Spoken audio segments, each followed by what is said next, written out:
La nouvelle éthique. Chapitre 4 du livre Depth, Psychology and a New Ethic, la psychologie des profondeurs et la nouvelle éthique d'Erich Neumann. Nous devons maintenant considérer la situation problématique et la crise morale de l'individu et comprendre le processus qui, dans ce cas, marque la transition vers la nouvelle éthique. Nous devons retourner à la relation entre le collectif et l'individu dont nous avons parlé au début et dont la connexion entre les problèmes du collectif et le destin des individus, dont les problèmes sont exemplifiés. Le conflit ou maladie qui oblige l'homme moderne à s'embarquer dans la psychologie des profondeurs est rarement du genre d'une simple correction de l'attitude consciente, un simple réarrangement du matériel donné selon les lignes d'une nouvelle structure. Cela est rarement suffisant pour apporter une solution. Dans la plupart des cas, il est nécessaire d'ouvrir et de rendre disponible à la conscience les niveaux de la personnalité qui étaient auparavant au-dessus de l'étendue de son expérience et qui était pour cette raison nommé inconscient. Dans les temps anciens, une crise de cette nature était expérimentée en tant que menace pour le salut de l'âme. Par exemple, le fait de commettre un grave péché était d'une telle importance pour la conscience de l'homme que cela menaçait son existence entière. Son âme est la citadelle intérieure de sa vie. L'homme moderne, en revanche, fait l'expérience de cette situation comme si c'était rien de plus qu'une crise affectant son esprit conscient et son ego. Le conflit est interprété comme une dépression, une défaite, un échec que l'on doit vivre, que l'on doit surmonter avec une situation spécifique ou un problème vital, mais l'homme se ressent rarement lui-même menacé dans la totalité de son être. Dans la plupart des cas, il ressent seulement que l'intégrité de son ego a été remise en question et il se défend lui-même énergiquement contre la réalisation de l'étendue du vrai problème. Le périple de la psychologie des profondeurs qui retrace le chemin entre cette situation et ses origines dans l'arrière-plan et le souterrain de la personnalité conduit toujours et inévitablement à une perturbation sévère de l'ego et du monde de la conscience. La raison est simple. Au cours de ce périple, le monde de la conscience est confronté avec la totalité de la personnalité et avec le monde sans limite de l'inconscient. Peu importe que l'homme approche le travail de la psychologie des profondeurs à la lumière d'une expérience qui lui a déjà appris cette vue du monde, son code moral et sa manière de vivre ne sont pas adaptés à l'impact des problèmes qui lui seront posés, et peu importe l'inadéquation de son orientation précédente, peu importe si l'inadéquation de son orientation précédente est seulement révélée au cours de cette analyse, le fait reste que une perturbation sévère de son monde de valeurs est toujours attendue comme résultat de la psychologie des profondeurs. Presque toujours sans exception, le développement psychique de l'homme moderne commence avec le problème moral et avec sa propre réorientation, qui sont montrées au moyen de l'assimilation de l'ombre et de la transformation de la persona. Nous sommes en train de décrire ce processus dans la terminologie de la psychologie analytique de Carl Gustav Jung, puisque cela donne le compte le plus complètement différencié. Cela peut cependant assez facilement être transposé dans la terminologie d'Adler et de Freud, au moins dans ses stades initiaux. Il y a une note au sujet du monde de l'inconscient. Nous sommes concernés ici, comme toujours, comme nous parlons du périple psychologique, seulement avec ces personnes pour qui le processus d'individuation est une nécessité, c'est-à-dire principalement les personnes dans la seconde partie de la vie dont l'adaptation au collectif a déjà été faite. Et la deuxième note est au sujet de la persona, Carl Gustav Jung, les relations entre l'ego et l'inconscient, Collective Works, numéro 7. Le problème moral qui a été posé par le périple de la psychologie des profondeurs est presque toujours formulé dans le concept de la personnalité de l'ombre. Comme Jung l'a reconnu, la zone de l'ombre et la confrontation avec cette figure peut être trouvée au début du périple psychologique. Cela conduit ensuite, à travers toute la hiérarchie des zones de la psyché, toutes celles-ci doivent être expérimentées pour qu'un réel développement se produise en profondeur. L'effet illusoire de la rencontre avec sa propre ombre, l'effet désillusoire de la rencontre avec sa propre ombre, la part négative inconsciente de sa personnalité,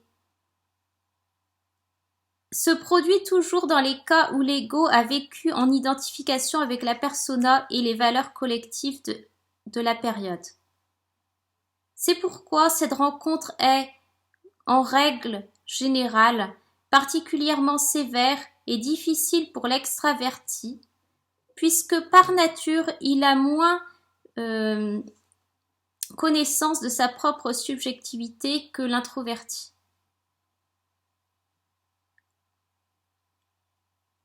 L'illusion naïve de l'ego, qui s'est plus ou moins identifié lui-même avec tout ce qui est bon, reçoit un choc sévère et la destruction de sa position forme le contenu essentiel de la première phase de l'analyse. Il est extraordinaire d'observer dans combien de cas cette attitude illusoire de l'ego a été détruite par la crise et la névrose qui a conduit à l'analyse. L'absence du sens du péché, c'est-à-dire de réaction morale à cette expérience perturbante qui a perturbé sa propre vie, apparaît comme une caractéristique de notre propre temps. Dans les périodes anciennes, la maladie et l'échec étaient expérimentés en termes de catégorie du péché, de la culpabilité et de la punition. Cette réaction morale, cependant, est généralement aliène à la conscience, étrangère à la conscience, mais pas à l'inconscient de l'homme moderne. De nos jours, cette situation est pensée largement en termes d'exposition à des influences extérieures, d'autres personnes, circonstances, l'environnement ou l'hérédité, en relation avec lesquelles la personnalité est une victime. La conception causale populaire de la psychoanalyse, selon laquelle les expériences de la jeune enfance sont regardées comme la cause de l'échec ultérieur, joue un rôle très important dans cette attitude. Et c'est un fait que c'est une expression de cette attitude. Le résultat est que dans une crise, l'ego se sent lui-même innocent puisqu'il s'est identifié largement avec l'ego de la jeune enfance.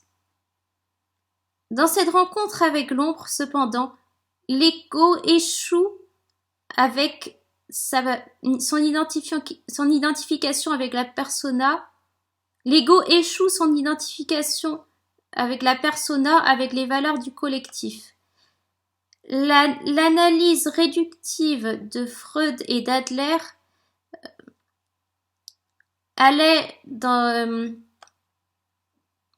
mettait beaucoup d'efforts dans l'exposition de l'ombre de la psyché humaine, dans tout son contraste avec l'évaluation de soi-même illusoire de l'ego.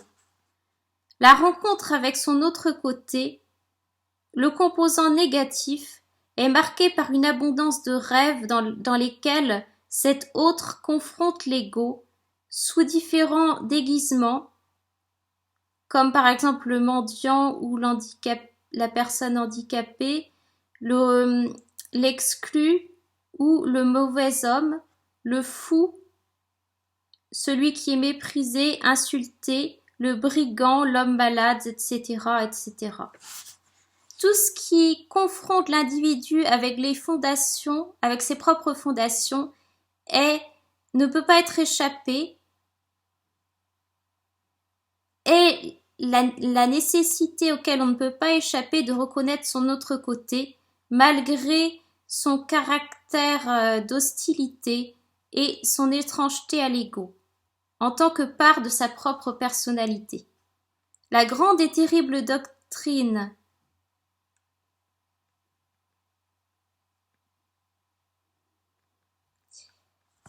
je vais chercher ce que ça veut dire. That art thou, c'est du vieil anglais.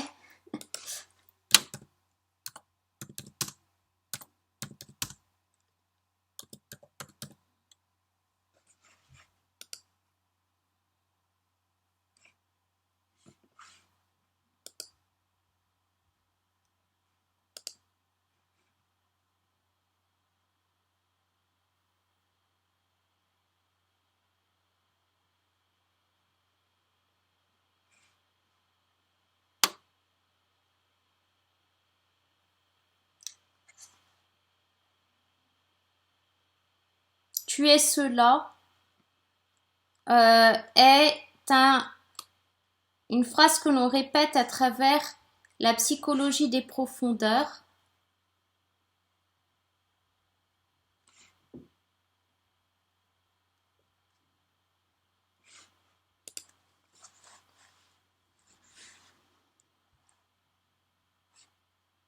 Et qui apparaît premièrement dans une note discordante et source de souffrance dans la découverte de sa propre ombre. L'individu est conduit à travers sa crise personnelle dans des eaux profondes qu'il n'aurait pas entré habituellement si sa propre volition, s'il pouvait exercer sa propre volition. L'image idéalisée, la vieille image idéalisée de l'ego doit partir, et à sa place, il est nécessaire que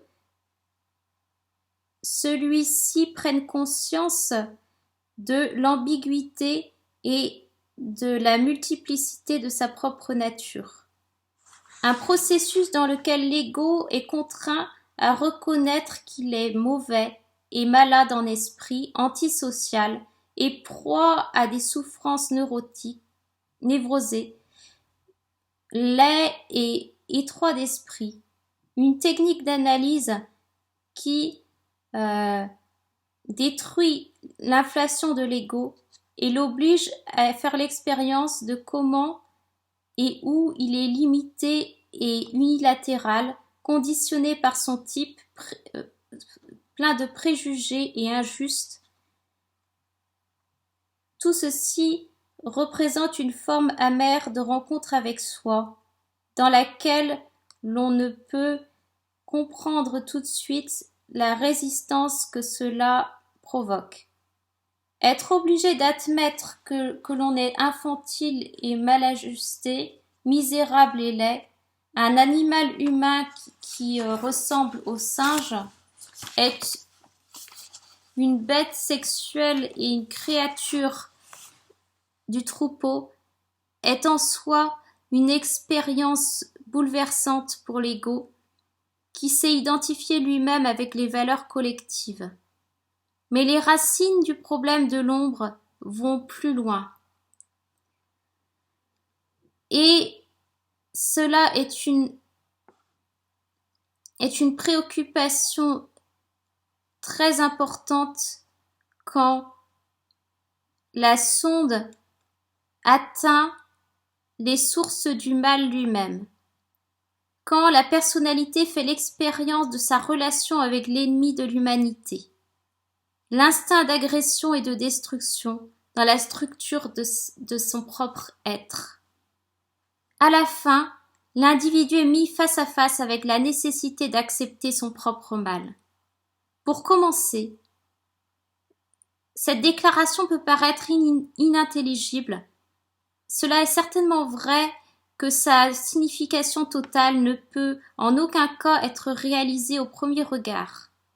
L'acte d'acceptation du mal ne doit pas être minimisé ou déguisé par la moindre tentative de relativisation qui pourrait essayer de nous rassurer en prétendant que ce mal doit être accepté comme étant pas si mal après tout, et la situation n'est pas rendue facile par le fait que le mal n'apparaît plus sous la forme d'un phénomène reconnu de façon collective. Mon mal ne peut pas être un mal si mon mal peut ne pas être un mal aux yeux de mon voisin, et vice-versa. Cela est précisément ce qui constitue la difficulté morale de la situation. La valuation de groupe et la responsabilité de groupe cessent au moment où il n'y a plus d'approbation par le standard généralement accepté qui peut enlever la perception de l'ego et qu'il a agi de manière mauvaise et où, d'un autre côté, aucune condamnation par le collectif a le pouvoir et le droit de remplacer la propre orientation de l'ego. La différenciation de mon propre mal du mal général est un élément essentiel de la connaissance de soi, à partir duquel personne ne peut entreprendre le processus d'individuation, duquel personne qui entreprend le processus d'individuation est autorisé à échapper. Mais comme le processus d'individuation se produit, l'ancien instinct de l'ego vers la perfection se désintègre simultanément. L'inflation de l'exaltation de l'ego doit être sacrifiée et cela devient nécessaire pour l'ego de rentrer dans une forme d'accord avec son propre ombre.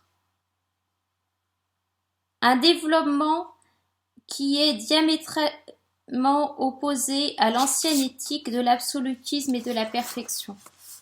Ce processus de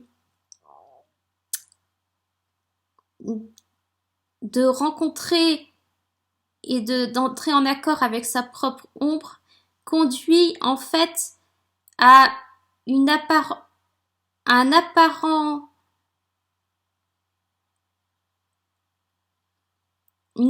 régression morale de la personnalité.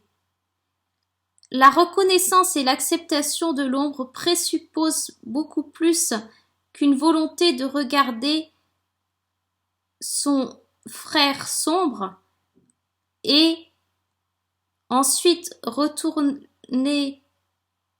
retourner dans un état de suppression dans lequel il languit comme un prisonnier dans sa geôle. Cela implique lui accorder la liberté et une part dans sa propre vie. Mais le processus qui consiste à autoriser l'ombre à prendre part à sa propre vie est seulement possible à un niveau moral plus profond. L'ego est obligé de se retirer de son piédestal et de réaliser l'état d'imperfection de l'individu, de la constitution et de l'histoire, qui est son propre destin. L'acceptation de sa propre imperfection est une tâche extrêmement difficile. Chacun de nous, peu importe son type psychologique et son sexe, a une fonction inférieure et a une ombre. C'est pourquoi nous trouvons tous difficile l'assimilation de ce côté de la personnalité. Si, dans un rêve,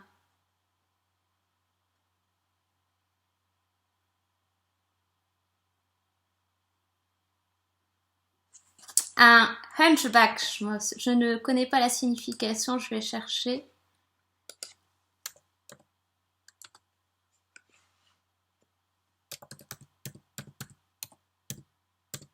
Un bossu. Si dans un rêve un bossu arrive et prend le rêveur à la gorge et lui crie « Moi aussi je veux prendre part à ta vie », la violence et le caractère de brigand de l'ombre paraît flagrant, mais cependant l'ego lui-même se montre lui-même non volontaire. L'ego sera conduit à utiliser la violence. Mais, je vais recommencer cette phrase, mais à chaque fois que l'ego se montrera lui-même non volontaire, l'ego sera conduit à utiliser la violence, c'est-à-dire que des contenus violents qui auparavant étaient étrangers et inconnus à la conscience de l'ego vont sortir dans une réaction que l'ego expérimentera comme l'inconscient. Dans ce cas, le problème de l'ombre et le conflit moral confrontent l'ego à une forme déguisée mais agressive d'activation d'un complexe. La réduction de la maladie névrotique par Freud et Adler aux instincts du sexe et du pouvoir est basée précisément sur le fait que l'ombre agit à travers un symptôme ou un complexe. C'est une tentation naturelle de rejeter ce genre d'acceptation du négatif comme étant un processus insensé, non nécessaire et même dangereux, et de maintenir d'abord la descente du statut de l'ego et maintenir d'abord que la régression du statut de l'ego qui est apportée par cette reconnaissance de l'ombre est cependant permissible et nécessaire dans les cas exceptionnellement pathologiques. Cependant, en fait, la descente du statut de l'ego est une chose qui n'est ni arbitraire ni un incident isolé, mais une expression dans des termes individuels de la situation collective de notre culture. En contraste, disons, avec l'homme chrétien du Moyen Âge et avec l'ancien homme primitif d'Asie. L'homme occidental est, à présent, dans une position dans laquelle il y a une réelle désintégration collective actuelle du statut de l'ego qui doit être accepté et assimilé. La destruction... Non, je vais recommencer cette phrase. L'apparition du côté obscur dans la conscience occidentale est en réalité un processus irréversible.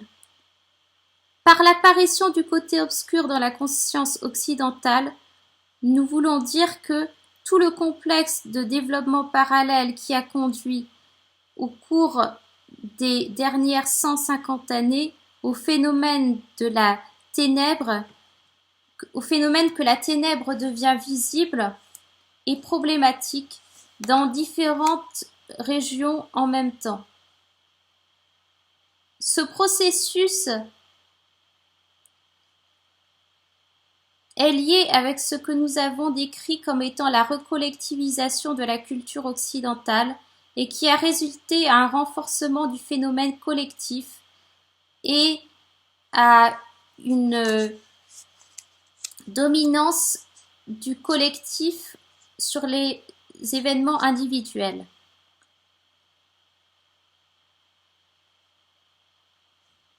L'apparition du côté obscur correspond à un changement basique dans le centre de centre-gravité psychologique vers une direction descendante, vers la Terre, à un niveau qui n'a jamais été précédemment expérimenté dans le monde chrétien de l'Ouest. La découverte de l'homme laid, du malheureux, du mauvais et du primitif occupe une grande part dans la vie culturelle de notre époque, une plus grande part dans la vie culturelle de notre époque que nous réalisons normalement. La découverte de l'élément primitif dans la nature humaine est un facteur décisif de la situation. Le monde des primitifs, de l'aurore de l'humanité et les premiers stades de l'histoire humaine ont à présent placé l'homme dans une nouvelle perspective contre l'arrière-plan du monde et du cosmos. Ils lui ont montré le sol sombre dans lequel ses racines plongent et il apparaît radicalement avoir détruit sa nature divine et avoir révélé sa position centrale dans l'univers comme étant une illusion. Le conditionnement de l'homme par nature, son hérédité et sa constitution, l'homme de masse et la structure instinctive de l'individu, l'inconscient en tant que facteur déterminant, tous ces éléments avec leurs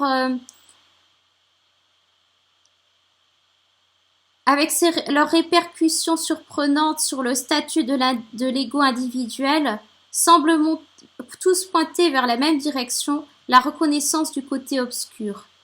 La preuve de Darwin de la parenté de l'homme avec les singes, la critique biblique et la thèse qui interprète l'esprit comme un épiphénomène du processus économique, par-delà le bien et le mal de Nietzsche et le futur en tant qu'illusion de Freud, tout ceci ont contribué à la destruction des anciennes valeurs. La sécularisation, le matérialisme, l'empirisme, le relativisme sont des concepts clés qui ont montré ce phénomène de dérive du centre de gravité, particulièrement comme il est contrasté avec l'homme chrétien du Moyen Âge et son orientation vers le monde. Dans aucune époque précédente de l'histoire de l'humanité, le côté obscur n'a occupé le premier plan de l'attention autant qu'aujourd'hui.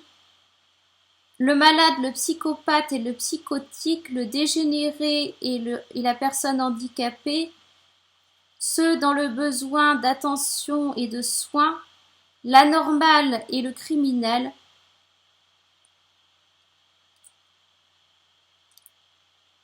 provoquent de l'intérêt et de la sympathie de la part de l'homme contemporain comme jamais auparavant. Les travailleurs de recherche et même les institutions publiques de l'État commencent à s'inquiéter de ces personnes, souvent dans un esprit de fascination et d'absorption qui apparaît presque pervers quand il est contrasté avec le manque d'attention porté aux personnes normales et leur misère. En conformité avec cette tendance générale, la laideur, la dissonance et le mal sont apparents à présent dans l'art. La route qui conduit de Mozart via Beethoven à l'atonalité dans la musique et les processus correspondants de désintégration et de transformation dans la littérature et la peinture sont des expressions du déclin de l'ancien ordre de la vie et des valeurs dans la sphère esthétique. Cela n'est en aucun moyen simplement une question de grands révolutionnaires comme Dostoïevski, dans le travail duquel l'homme malade, mauvais et abandonné se montre nu au cœur même du désespoir. Le phénomène universel de romans policiers, de films de crime et de thrillers appartient à ce même contexte étrange. Cela pourrait cependant être une exagération de prétendre que les précédentes époques n'ont jamais fait l'expérience de ce côté de la nature humaine. Les religions de la rédemption, la chrétienté en fait partie, ont toujours fait appel à cet élément. Mais alors que les âges précédents regardaient les profondeurs de l'homme comme étant le mal et qui avait besoin de rédemption, et cependant en même temps rejetaient et les bannissaient et essayaient de les ramener au canon de valeur, aujourd'hui, ce côté de la vie est une source de fascination profonde, étrange et périlleuse. Cette fascination de l'homme moderne par le côté obscur lui demande quelque chose, et ne devrait par aucun moyen être négligé ou expliqué de façon à le rejeter. La ténèbre peut être périlleuse, mais elle contient aussi les germes d'un possible futur développement dans l'Ouest, même si les fascinations du désastre et la désintégration occupent de façon certaine le premier plan de ces stades initiales. Actuellement, l'homme occidental est conscient qu'il est conditionné par la biologie, l'histoire, la sociologie et la psychologie. Il réalise cette dépendance envers son propre corps, sa dépendance qui, du point de vue des réalités politiques et économiques, et pour cette raison, il est rempli d'un sens profond d'insécurité de sa position idéologique et intellectuelle. Il est vrai que, à ce niveau où il est un individu en possession de son ego, il n'est pas toujours complètement conscient de cette dépendance. En réalité, c'est le vrai danger de la situation. Cependant, ce sentiment infuse toute l'atmosphère de sa vie et est la base de son insécurité existentielle. La tyrannie du collectif et l'expérience que sa constitution personnelle est conditionnée de partout détrône sa position en tant qu'individu, et la psychologie de masse qui dénie la signification du principe individuel prive l'ego de son dernier vestige de support et de confiance en soi. Cela est particulièrement probable d'arriver quand la structure de l'ego et de l'esprit conscient est aussi expérimentée en tant que dépendant de l'inconscient psychologique qui, dans tous les cas, se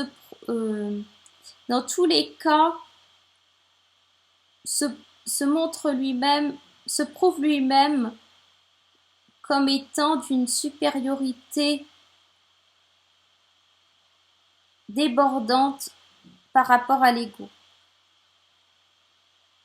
Avec quelques exceptions héroïques, rares cependant, l'homme individuel de l'Ouest n'est jamais devenu personnellement conscient de cette irruption du côté obscur avant l'avènement de la psychologie des profondeurs. Au contraire, l'inflation de l'ego chez l'occidental, cette tendance qui a été tellement poursuivie par la civilisation européenne depuis le début de la Renaissance, colore toujours la philosophie individuelle de la vie. Cela signifie que le sentiment et l'intuition obscure d'un péril existentiel et d'une insécurité coexistent avec la certainté d'un ego qui croit qu'il peut faire, connaître et organiser et tout organiser, et qui se réjouit avec le slogan « Là où il y a une volonté, là il y a un chemin ». Là j'ai traduit mot à mot, mais on traduirait plutôt en français qui veut peut, je sais plus, mais je ne sais plus l'expression exacte en français, mais celui qui veut peut, on va dire. Quand on veut, on peut. Voilà. La polarisation de ces positions opposées, l'assurance de l'ego d'un côté et la pression qui augmente du côté obscur de l'autre, conduit finalement à une scission dans la personnalité, aussi bien au niveau individuel et du groupe. Cette désorientation collective de l'homme moderne, plus particulièrement quand elle reste inconsciente, c'est-à-dire quand elle ne devient pas une expérience personnelle de l'individu, donne naissance à une série de réactions dangereuses qui ont modelé l'éthique générale de notre âge et les vies personnelles de nos contemporains. Deux types de réactions peuvent être observés et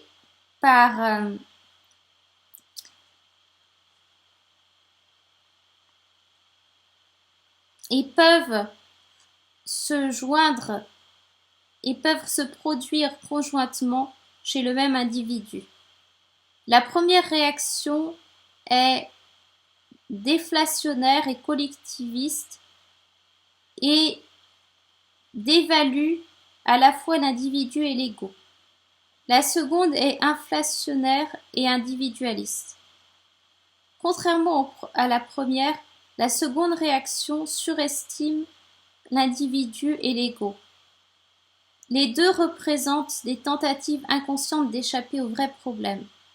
Ce qui est commun aux deux, c'est le désir de cacher, et en fait, une nouvelle attitude éthique est nécessaire pour résoudre ces conflits chez l'homme qui oppressent l'homme moderne. La première réponse à une désintégration du vieux système de valeurs est nihiliste et négativiste. Elle inclut une variété de façons dans lesquelles le respect de lui-même de l'homme peut être vaincu. L'idéal de la bête blonde, le principe la conscience est un désastre et l'idéologie du sang et du sol sont des variants de cette réaction fatale. Ce qui est commun à toutes ces réactions, c'est la connaissance que le système de valeurs de la conscience est erroné et l'hostilité à la conscience qui est la réaction de cette réalisation. Si le système de valeurs de la conscience est une illusion, alors cela signifie que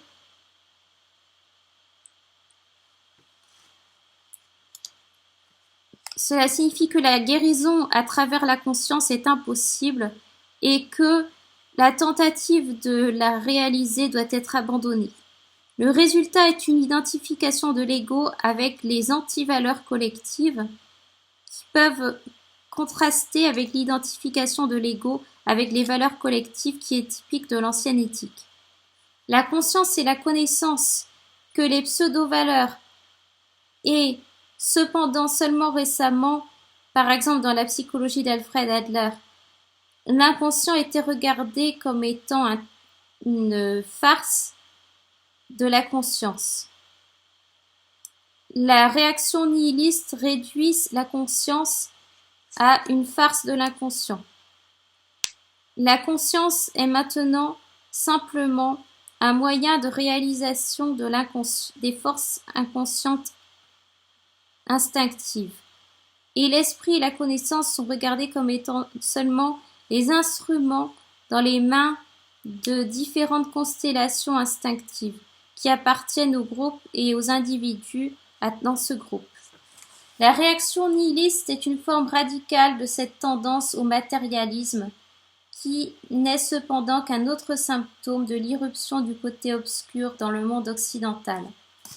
Les formes variées de philosophie, de matérialisme dans la philosophie résultent également dans une réduction et une déflation du respect de l'humain pour lui-même, puisque la conscience et l'esprit et la sphère des valeurs constituent un épiphénomène de la structure sous-jacente appartenant à un ordre différent.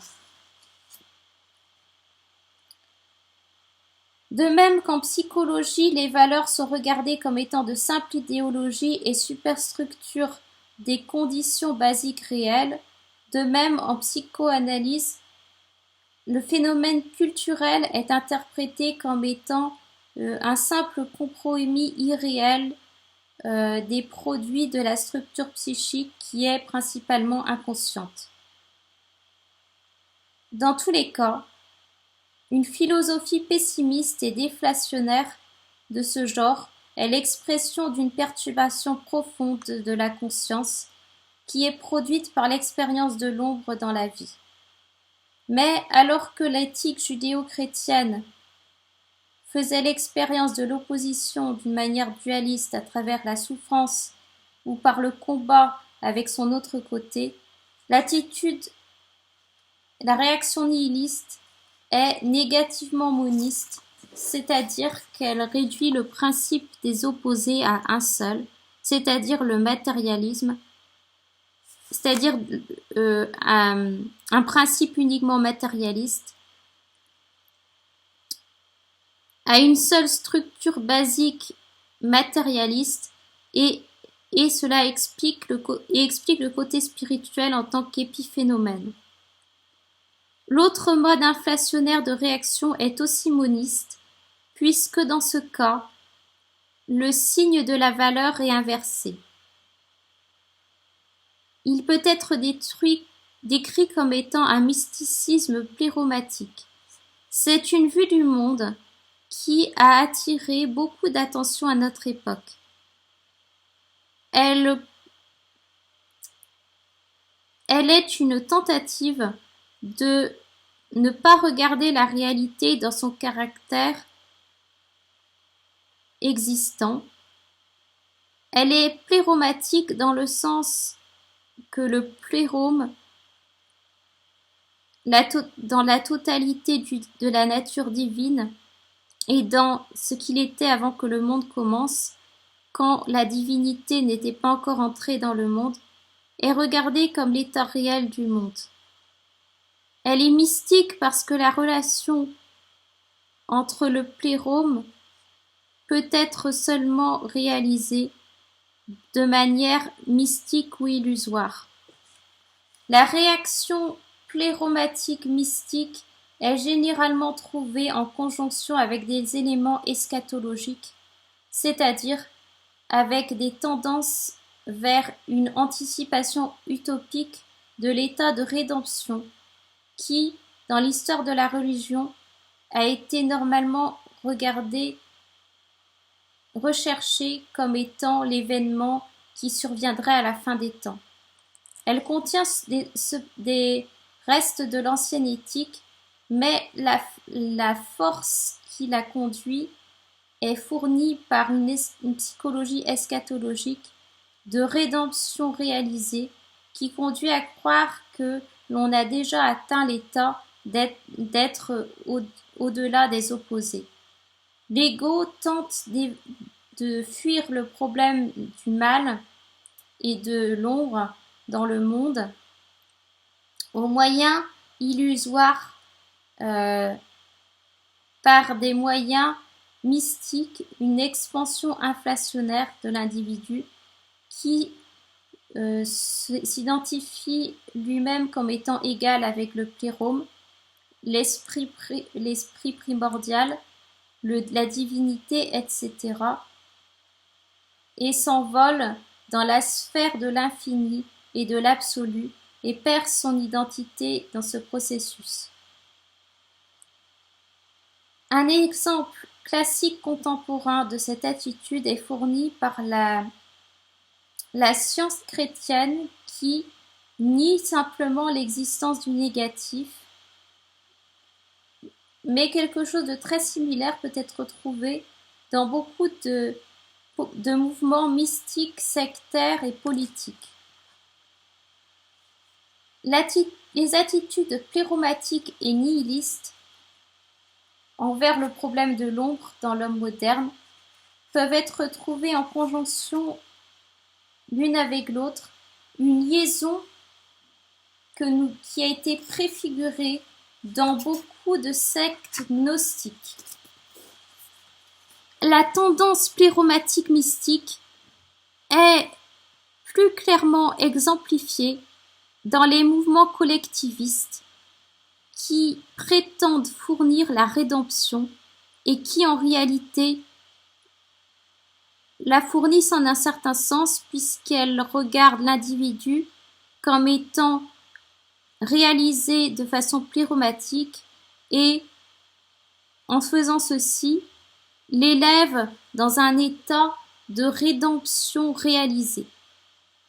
De cette façon, l'individu est recollectivisé, c'est-à-dire réduit encore une fois à un composant collectif de la masse, et en même temps, il est sauvé de son isolation puisque la responsabilité individuelle lui est enlevée.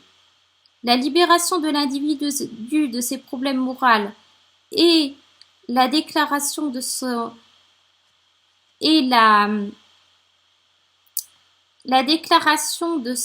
sa responsabilité par le collectif sont la réelle base pour le caractère rédemptif des mouvements collectifs.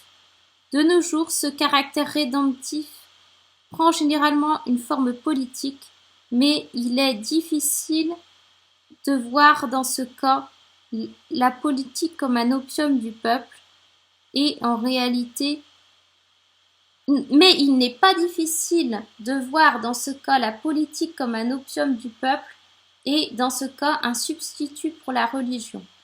La foi dans le dogme, le leader et le rédempteur contient un composant fort de réalisation pléromatique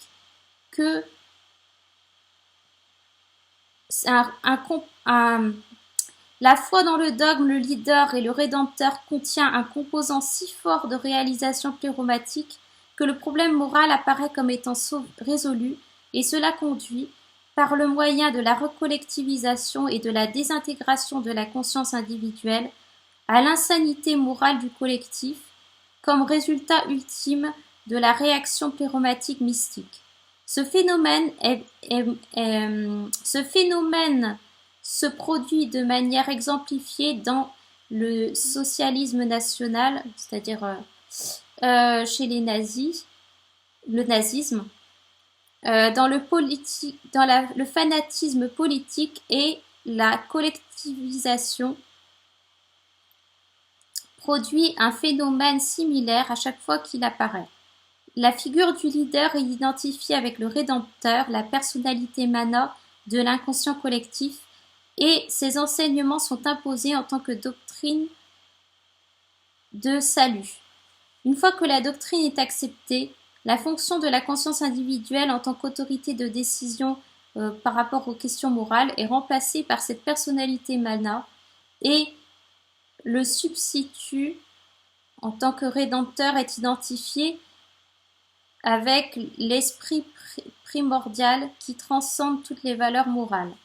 En résultat, la personnalité humaine se désintègre, l'ombre est oubliée et l'individu est réduit à un fantasme et remis entre les mains d'une maladie mentale. Ce phénomène nous est connu par la psychologie de la manie religieuse et, à notre propre époque, tout un autre de phénomènes collectifs similaires peuvent être comprises dans ce genre de phénomène.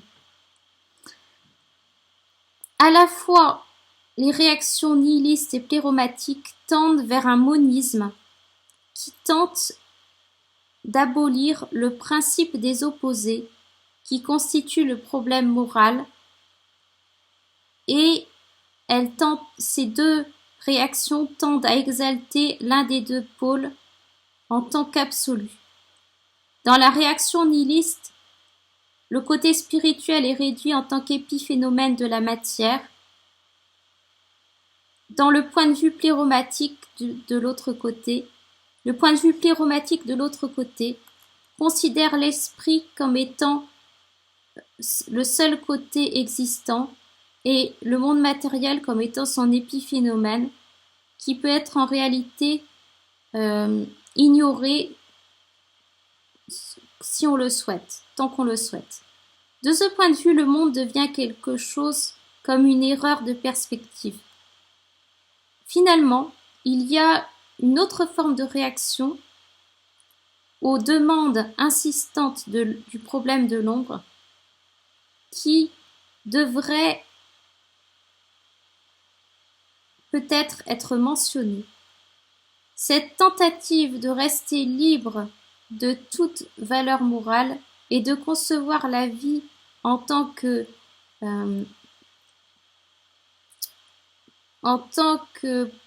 behaviorisme, comportementalisme, ou libertinisme ou utilitarisme. C'est une tentative d'enfermer le monde de la ténèbre encore une fois, et en faisant cela, de s'échapper de la crise inévitable de la conscience qui est en jeu dans tout effort réel de prendre en compte le problème du mal sérieusement. Ce type de non-réaction apparaît généralement dans une forme mixte, c'est-à-dire composée avec les autres attitudes. Il essaie d'éliminer le problème moral en adoptant une politique d'autruche envers le mal, partiellement en le réduisant à des problèmes matériels et partiellement en le projetant dans d'autres conditions. Cette attitude est typique de l'homme qui ne prend pas le mal sur lui-même en tant que problème et qui pourtant en pratique l'autorise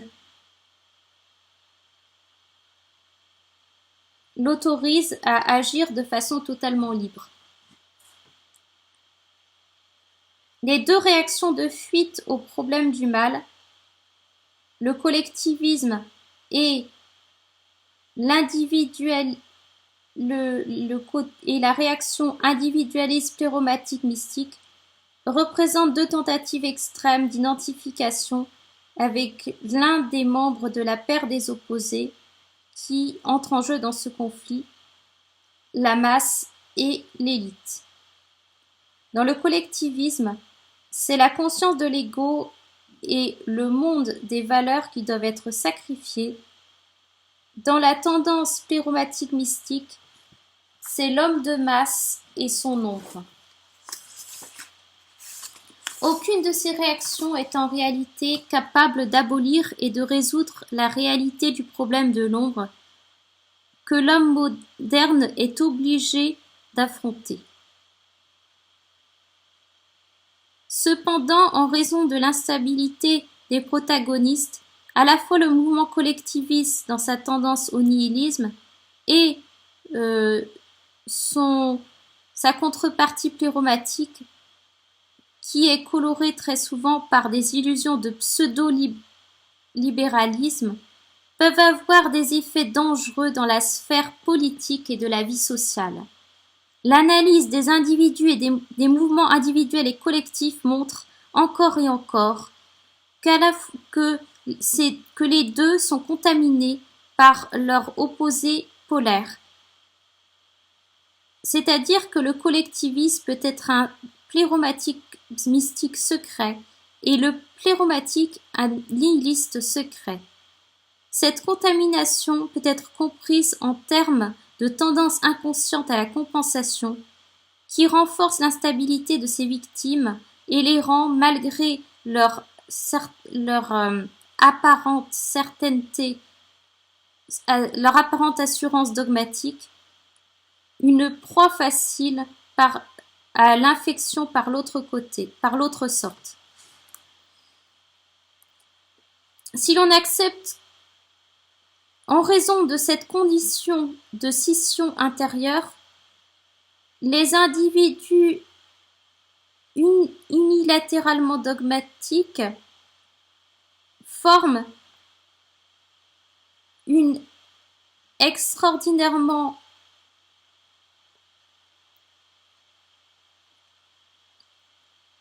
non sûre, une classe extraordinairement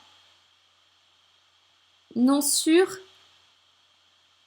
et intermédiaire qui est détruite et qui doit toujours être détruite dans n'importe quelle situation qui met en jeu un conflit réel et une décision. L'exemple typique d'une telle désintégration est fourni par la classe bourgeoise qui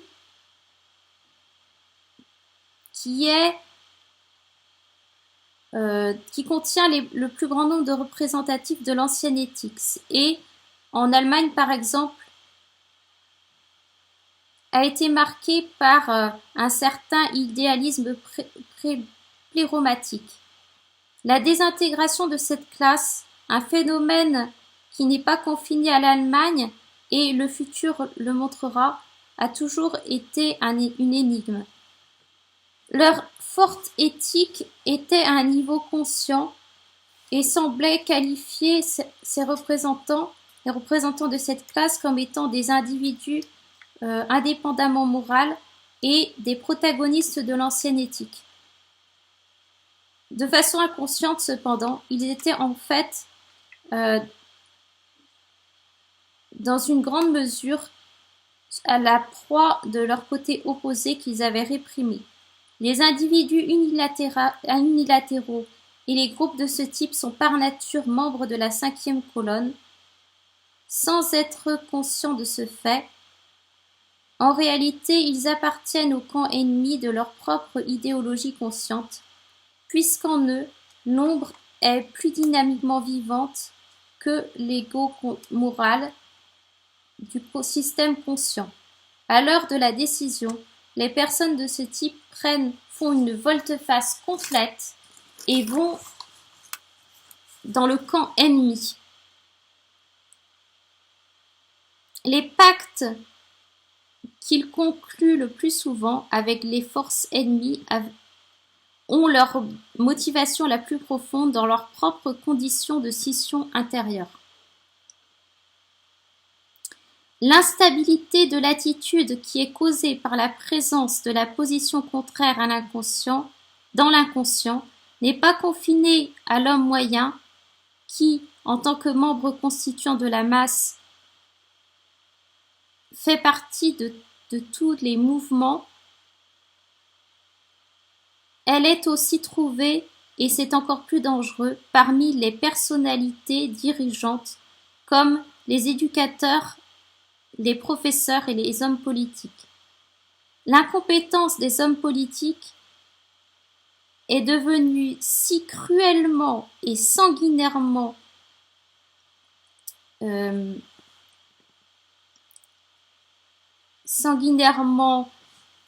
évidente à l'homme moderne, est essentiellement due à leur inadéquation humaine, c'est-à-dire à une désintégration morale de leur structure psychique qui culmine dans leur totale désintégration face à n'importe quelle décision réelle. Dans les âges futurs, le fait que les leaders politiques de notre période n'étaient pas capables de passer un test de n'importe quelle sorte pour déterminer leur qualification morale et humaine apparaîtra exactement comme grotesque, comme cela semble aujourd'hui chez un porteur de la diphtérie s'il devait être placé responsable des enfants dans un hôpital.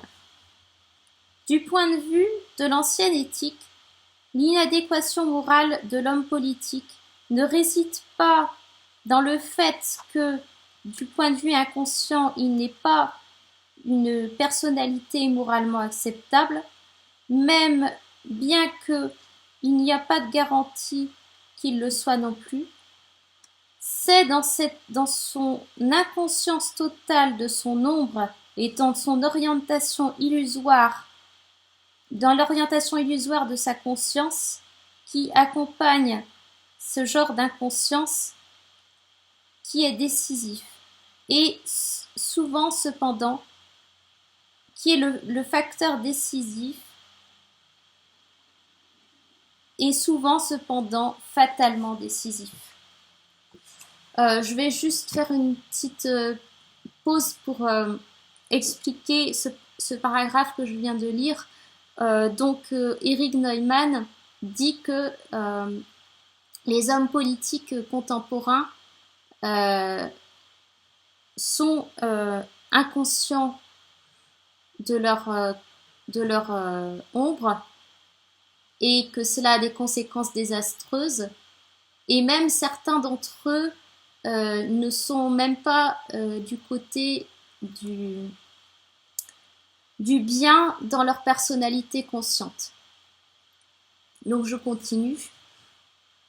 La seule personne qui est moralement acceptable aux yeux de la nouvelle éthique est la personne qui a accepté le problème de l'ombre,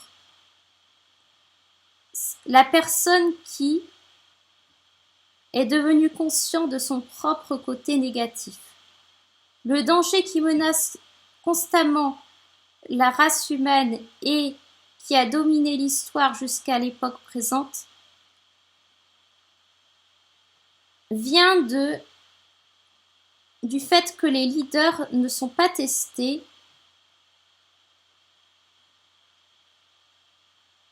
qui pourraient en réalité être des hommes d'intégrité du point de vue de l'ancienne éthique, mais dont l'inconscience et les contre-réactions ont généralement fait plus l'histoire que leur attitude consciente.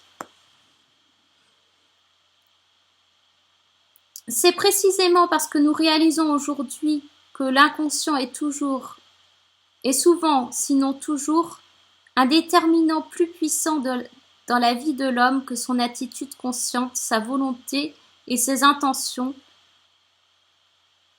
que nous ne pouvons plus prétendre être satisfaits par une attitude positive dans lequel qui ne serait rien de plus qu'un symptôme de l'esprit conscient. Naturellement, ce processus ne peut pas être inversé, on ne peut pas revenir sur ce processus, et en réalité, cela peut sembler axiomatique que l'acceptance de l'ombre ne peut pas être réalisée par l'identification avec elle. Et cependant, l'histoire de l'irruption du côté obscur dans l'Occident nous a enseigné que les retours en arrière du point de vue de l'ancienne éthique, comme ceux qui sont exemplifiés par les cultes au diable au Moyen Âge, peuvent se produire et, en réalité, ont fait l'histoire du monde.